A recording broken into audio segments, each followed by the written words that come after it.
Că am montat eu la fabrica asta. Oficină, comedor, cameră, o cameră de 5 metri, 5 pe 3 aici. Asta, rematată tot și grande. După aia aici un perete separator, încă o cameră de amasat, aici rosornos. Am băgat aici încă, aici iar două camere de-astea pe unde trecăi pâinea. Asta este unde los hornos. Aici, bine. Aici e unde mesclează culori. Aici e unde peretele la separador. Și aici, o perete grande. Aici iar unde face pâinea de culori.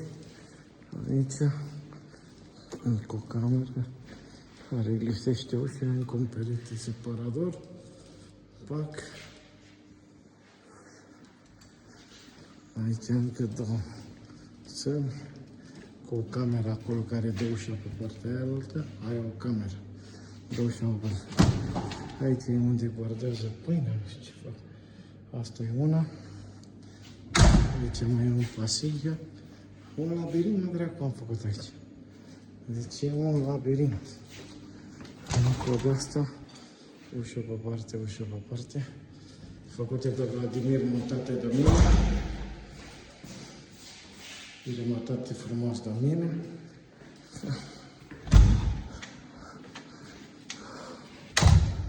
Și după aia mai venim aici, într-o parte, iar încă un perete separator aici.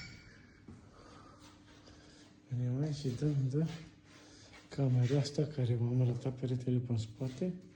Aici încă un perete separator. Și camera. O ușă recuperată de la rămas. Foarte frumos. Oh, mai trebuie remată tot.